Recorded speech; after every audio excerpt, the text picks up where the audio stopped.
Γεια σας gamers και καλώς ήρθατε σε ένα ακόμη βίντεο του Pixel Hero GR. Αυτό το βίντεο θα είναι λίγο διαφορετικό από τα προηγούμενα video reviews που κάνω συνήθως. Πρώτη φορά με βλέπετε και στην κάμερα. Γεια. Η θεματολογία του σημερινού βίντεο είναι φορητές κονσόλες της Nintendo και πιο συγκεκριμένα το αγαπημένο Nintendo 3DS. Που λέτε, τον περασμένο μήνα έχω βαρέσει μια τρομερή νοσταλγία με το Nintendo 3DS.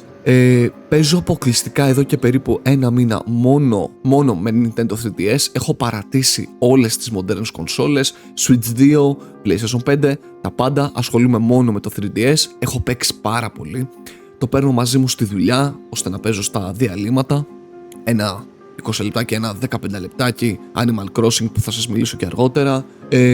Γενικά το παίρνω παντού μαζί μου σε κάποιες πιο μακρινές βόλτες που ίσως πάω, όπως στο παρκάκι που βλέπετε τώρα θα το πάρω μαζί και πάει λέγοντας. Την έχω λιώσει την κονσόλα, περνάω πάρα πολύ ωραία και θα ήθελα να σας μιλήσω για το αν αξίζει κάποιος να ασχοληθεί να αγοράσει μια τέτοια κονσόλα, καθώς πλέον το 2026 και με μια έρευνα που έχω κάνει στην αγορά, γιατί και εγώ θα σας δείξω μια ολοκαίνουργια κονσόλα που αγόρασα πρόσφατα, οι τιμές έχουν κάπως εκτοξευθεί. Ναι, είναι πολύ ψηλά οι τιμές στα Nintendo 3DS και Nintendo 2DS, γενικότερα στο 3DS οικοσύστημα και στα παιχνίδια αλλά και στις κονσόλες, και αυτό θα ήθελα να σας πω την άποψή μου αν αξίζει κάποιος να επενδύσει να πάρει μια τέτοια κονσόλα ή να πάει σε κάποια εναλλακτική λύση όπως αυτά τα, δεν ξέρω αν τα προφέρω σωστά, Unburning, είναι κάποιες φορητές κονσόλες τέλος πάντων που έχουν διάφορα παιχνίδια μέσα, μονταρισμένα.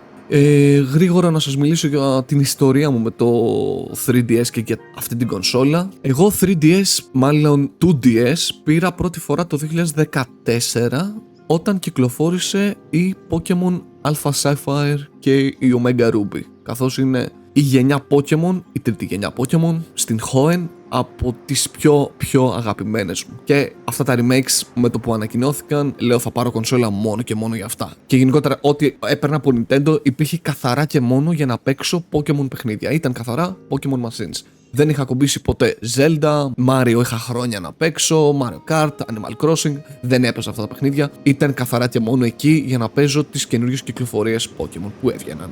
Τέλος πάντων, αγόρασα την κονσόλα, Alpha Sapphire, θυμάμαι είχα κλείσει 170 ώρες, 180, το είχα λιώσει το παιχνίδι. Την τερμάτισα, εννοείται τα πάντα trades, shiny hunting, PvP fights στο διαδίκτυο. Το βάζω στην άκρη, δεν το ξανακουμπάω μέχρι να κυκλοφορήσει έπειτα η Pokemon Sun και Moon, τις οποίες παιδιά τις περίμενα με τόσο ανυπομονησία. Είχα χαϊπαριστεί τόσο πολύ. Παίζω και την Pokemon Moon, είχα αγοράσει τότε. Μου άρεσε, δεν μπορώ να πω πως δεν μου άρεσε για ένα παιχνίδι που σπατάλησα 130 ώρες, θυμάμαι, 140. Αλλά δεν ξέρω, ίσως το ότι το είχα μεγαλώσει τόσο πολύ στο μυαλό μου με έκανε κάπως, ας πούμε, να απογοητευτώ με αυτή τη γενιά. Παρ' όλα αυτά, κοιτώντας πίσω, νομίζω είχα περάσει πολύ καλά. Έχω να τις παίξω από τότε, θα ήθελα να κάνω ένα replay κάποια στιγμή.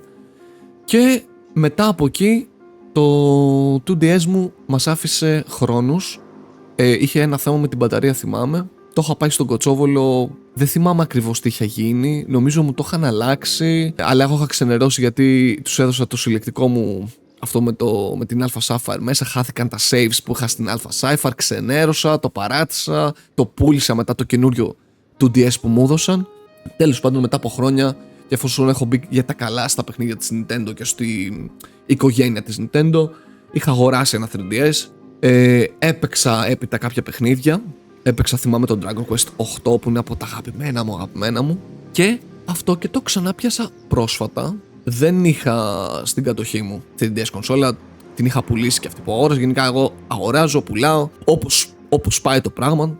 Και φτάνουμε πριν περίπου 1,5 μήνα που με βαράει, που λέτε, αυτή η νοσταλγία με τα 3DS παιχνίδια, με το 3DS γενικότερα και με τα DS εν κατακλείδη, γιατί τα 3DS παίζουν και κανονικά backwards compatible τα παιχνίδια του Nintendo DS. Οπότε λέω θέλω να ξαναπαίξω και παλιά Pokemon, π.χ. του DS Soul Silver klπ. Οπότε λέω θέλω να κάνω μια αγορά 3DS και βρίσκω αυτό το 2DS που θα σας δείξω σε τοπική αγγελία. Αυτό το 2DS ένα πανέμορφο μηχάνημα. Είναι συλλεκτική έκδοση του 2DS της Sun and Moon με τα χρώματα του παιχνιδιού, αυτό το γαλάζιο, και ανάγλυφα των Pokemon αυτής της γενιάς. Βλέπουμε στο μπροστινό μέρος τον Pikachu, ένα πολύ όμορφο χρώμα, παιδιά. Ήδη δεν ξέρω πώς γράφει στην κάμερα, αλλά από κοντά είναι πανέμορφο. Χορταίνω να το βλέπω και να παίζω μαζί του. Η κατάσταση είναι ok, εντάξει, έχει γρατσουνίτσες. Πίσω εδώ βλέπουμε τα ανάγλυφα των starters της Sun and Moon, Rowlet, Litten και Popplio. Πανέμορφη κονσόλα. Και που λέτε, έχει κάποιες ατέλειες, έχει κάποιες γρατσουνιές. Νομίζω το αναλογικό, δεν θυμάμαι, έχω χρόνια να πιάσω 2DS, αλλά νομίζω το αναλογικό δεν είναι έτσι. Πρέπει να έχει βγει το πλαστικό και έχει μείνει μόνο το εξάρτημα από μέσα. Οκ, κάνω τη δουλειά, μια χαρά παίζει. Λειτουργικά είναι άψογο. Αυτό θα μπορούσε να είναι και σε καλύτερη κατάσταση. Και πάμε να σας δείξω λίγο τι παιχνίδια παίζω αυτό το διάστημα. Έχω τερματίσει ένα παιχνίδι και θα σου δείξω πρώτα το παιχνίδι που ήταν μέσα στην κονσόλα, το Animal Crossing New Leaf. Εγώ, όπως σας προανέφερα, δεν είχα παίξει ποτέ Animal Crossing, αλλά δεν ξέρω αν έχετε κι εσείς κάποια σειρά. Θέλετε τόσο πολύ να σας αρέσει, αλλά κάτι κάπου κάθε φορά που πάτε να ξεκινήσετε να παίξετε ένα παιχνίδι αυτής της σειράς που θέλετε τόσο πολύ και πιστεύετε ότι τόσο πολύ θα σας αρέσει, κάτι δεν κολλάει. Είχα δοκιμάσει, που λέτε, το Animal Crossing New Horizons και είχα παίξει 15 ώρες, τσίλαρα. Δεν ήταν για μένα, δεν το συνέχισα, το βαρέθηκα. Αλλά πάντα, πρώτα απ' όλα στο ίντερνετ, το Animal Crossing New Leaf του 3DS, οι fans του παιχνιδιού το έχουν σαν κορυφαίο της σειράς. Αλλά αυτό που με τράβηξε, παιδιά, στο συγκεκριμένο παιχνίδι πρώτα απ' όλα, ήταν το soundtrack που άκουγα πριν το παίξω. Μιλάμε για ένα από τα καλύτερα soundtrack που έχω ακούσει ποτέ σε video game. Τα Animal Crossing, ξέρετε, είναι live sims, ωραία. Και έχουν κάθε ώρα που αλλάζει, π.χ. η 11, έχει ένα συγκεκριμένο theme songs. Τα theme songs των ωρών του Animal Crossing New Leaf είναι από τα πιο όμορφα κομμάτια, πιο chill κομμάτια, πιο χαλαρωτικά κομμάτια μουσικής που έχω ακούσει ποτέ μου. Οπότε άκουγα full το soundtrack και με είχε ψήσει πάρα πολύ να ξεκινήσω και το παιχνίδι και λέω, αν το βρω θα το τσιμπήσω. Το βρήκα loose κασετάκι στα 15 ευρώ, το αγόρασα και το έχω ξεκινήσει. Μ' αρέσει πάρα πολύ. Μ' αρέσει αυτό το vibe που έχουν γενικότερα τα Animal Crossing παιχνίδια. Πίστευα ότι θα μου αρέσουν τα Animal Crossing και δεν έκανα λάθος, απλά ίσως το New Horizons δεν ήταν για μένα. Μπαίνω κάθε μέρα να κάνω τα daily tasks μου, όπως είναι να ποτίσω τα φυτά μου, να ξεθάψω φώσιλς ώστε να τα πάω στο μουσείο, να μιλήσω με τους citizens, με τους πολίτες του νησιού μου, ας το πούμε έτσι, με τα ζωάκια αυτά που είναι οι γείτονες πρακτικά και οι φίλοι που θα συναντήσουμε στο παιχνίδι. Συνομιλείς μαζί τους, τυχαίνουν διάφορα events τύπου τις προάλλες ο Kevin, το γουρνάκι, ήθελα να παίξουμε κρυφτό με 2-3 άλλους κατοίκους του νησιού. Παίξαμε κρυφτό, τους βρήκα και κέρδισα ένα item μέσα από αυτό. Και τους γνωρίζεις, κάποιες φορές θα σου δώσουν quest τύπου πιάσε μου αυτή την πεταλούδα, θέλω να διακοσμήσω το σπίτι μου έτσι, έχεις κάποια ιδέα να μου δώσεις κάποιο item για να αλλάξω αυτό που έχω ήδη, και πάει λέγοντας. Αυτό είναι το σκεπτικό του. Έπειτα, εκτός από το να περνάς χρόνο με τους κατοίκους του νησιού, είναι και να διακοσμείς, να διαμορφώνεις το νησί σου όπως εσύ σ' αρέσει, και αυτό γίνεται μέσα από διάφορους τρόπους. Γίνεται μέσα από τα έργα που κάνεις, όπως π.χ. έχω χτίσει εγώ ένα πηγάδι ή έχτισα μια λάμπα για να φωτίζει το δρόμο, έχτισα ένα παγκάκι, απέναντι έχτισα ένα συντριβάνι. Σιγά σιγά διαμορφώνω το νησί όπως εγώ το έχω στο μυαλό μου και όπως εμένα μου αρέσει. Εκτός από τα έργα που κάνεις, μπορείς να φυτέψεις διάφορα δέντρα. Υπάρχει ένα νησάκι εκτός του νησιού σου, ένα τροπικό νησί, όπως το λέει το παιχνίδι, στο οποίο το επισκέπτεσαι πληρώνοντας ένα ποσό των 1000 bells, που είναι το νόμισμα του παιχνιδιού. Πληρώνεις 1000 bells, πας σε αυτό το τροπικό νησί και εκεί βρίσκεις διάφορα φρούτα που δεν φυτρώνουν στο δικό σου το νησί. Παίρνεις αυτά τα φρούτα, τα φυτεύεις στο νησί σου και έχεις και αυτά τα φρούτα. Εγώ έχω στο μυαλό μου, ξέρετε, να κάνω διάφορους χώρους μέσα στο νησί που θα έχω π.χ. κερασιές, λεμονιές και πάει λέγοντας. Ναι, ξέρω, ακούγεται κάπως cringe, αλλά είναι πάρα πολύ θεραπευτικό και τώρα καταλαβαίνω τόσο κόσμο που λατρεύει αυτό το franchise. Και κάτι ακόμα που είναι τέρμα χαλαρωτικό, τέρμα θεραπευτικό σε αυτό το παιχνίδι και δεν περίμενε να μου αρέσει αυτό το mini game, αυτή η δραστηριότητα, είναι το ψάρεμα. Όσο και αν σας ακούγεται αστείο, ναι, μπορείς να ψαρέψεις μες στο Animal Crossing. Εκτός από το ψάρεμα μπορείς να πιάνεις και έντομα ή να σκάβεις για ευρήματα δεινοσαύρων, αλλά το μακράν το καλύτερο και το highlight του παιχνιδιού για μένα είναι το ψάρεμα. Πόσες φορές γυρίζω από τη δουλειά και πηγαίνω σε αυτό το τροπικό νησί που λέτε και ψαρεύω και για να βγάλω χρήματα ή και να τα δωρήσω ακόμη στο ενιδρίο που στεγάζει το κτίριο που έχει και το μουσείο μέσα με τα ευρήματα των δεινοσαύρων και τα έντομα, ή απλά να τα πουλήσω για να έχω έξτρα χρήματα ώστε να κάνω αυτά τα έργα που λέγαμε πριν, τα οποία είναι αρκετά ακριβά. Τέλος πάντων, άπειρα θεραπευτικό. Μ' αρέσει πάρα πολύ να ψαρεύω στο Animal Crossing. Και εκτός από αυτό, legit με έχει μάθει πράγματα όσον αφορά τη ζωή του πλανήτη μας. Δηλαδή, έχω μάθει για μια ντουζίνα ψάρια που δεν είχα ακούσει ποτέ στη ζωή μου. Για παράδειγμα, υπάρχει ψάρι κλόουν. Το ξέρεις αυτό? Υποθέτω πως όχι. Ούτε εγώ. Το έμαθα μέσα από το Animal Crossing. Τέλος πάντων, αυτό. Εδώ έχουμε έναν καινούριο γείτονα που ήρθε ακριβώς μπροστά από το σπίτι μου του γαμίσου. Τέλος πάντων, και γενικότερα είναι ένα παιχνίδι πάρα πολύ chill, πάρα πολύ. Παιδιά, θα χρησιμοποιήσω τη λέξη θεραπευτικό για μένα. Είναι ό,τι ακριβώς χρειαζόμουν αυτό το διάστημα. Παίζω 30 με 45 λεπτάκια, χαλαρώνω, δεν κάνω time travel που κάνουν πολλοί παίκτες στο Animal Crossing. Γιατί το Animal Crossing, παιδιά, χρησιμοποιεί real time ώρα και μέρα. Δηλαδή η μέρα που θα είναι στην πραγματική ζωή θα είναι και μέσα στο παιχνίδι. Και έτσι και αλλάζουν και οι εποχές κλπ. Δεν κάνω time travel ώστε να προχωρήσω το progress μου στο παιχνίδι. Νομίζω χάνει το νόημα.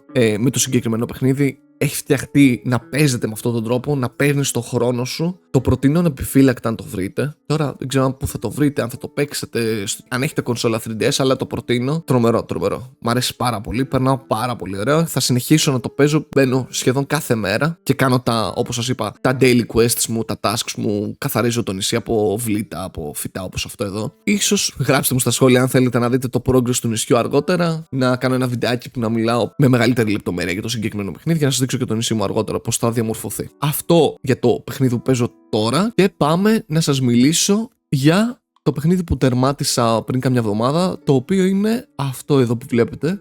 Είναι το Fire Emblem Awakening. Ένα παιχνίδι strategy RPG της σειράς Fire Emblem, πάρα πολύ γνωστή σειρά της Nintendo strategy RPG, την οποία εγώ γνώρισα ίσως από το αγαπημένο παιχνίδι στο original Switch, το Fire Emblem Three Houses. Ένα παιχνίδι που πραγματικά λάτρεψα στο Nintendo Switch. Μιλάμε για καταπληκτική ιστορία, εθιστικό gameplay, τρομερή μουσική και ήθελα απεγνωσμένα να παίξω ένα καινούριο Fire Emblem. Fire Emblem Awakening λοιπόν, είχα ακούσει τα καλύτερα, το τερμάτισα σε hard δυσκολία.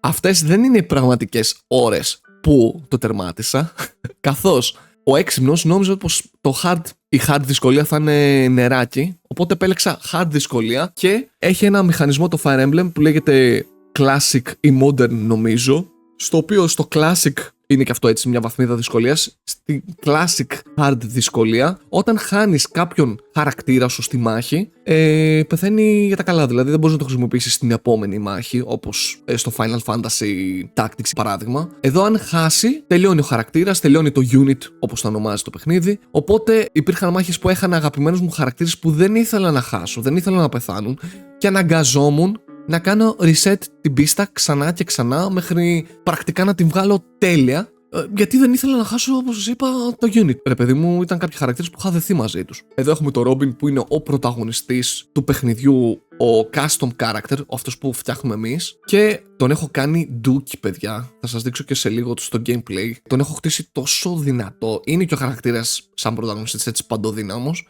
Τον έχω φτιάξει mage, ο οποίος πηγαίνει μπροστά, καταστρέφει τα πάντα και δεν πεθαίνει από κανέναν. Ντοτζάρει τα πάντα.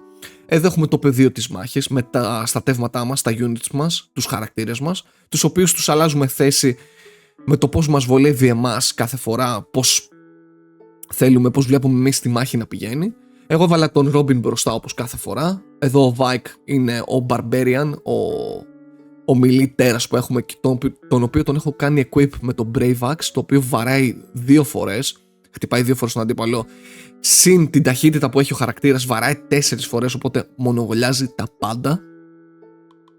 Και πάρα πολύ αγαπημένος ο χαρακτήρας μου.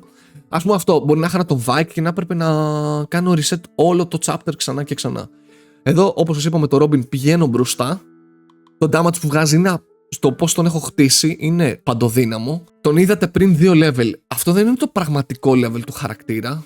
Υπάρχει ένας μηχανισμός στο Fire Emblem Awakening, στο οποίο αλλάζεις class. Δηλαδή, κάθε φορά που φτάνεις 20 level, ο χαρακτήρας είναι τα 20 level είναι το maximum level που μπορεί να φτάσει κάποιος. Όταν λοιπόν φτάσει ένα χαρακτήρα σε maximum level, τύπου όπως έφτασα εγώ τον Robin 20 level, αλλάζω το class του, τα skills που έχει και τα stats που έχει μέχρι εκείνη τη στιγμή μένουν, οπότε αλλάζω το class και παίρνω και έξτρα πράγματα από κάποιο καινούριο class.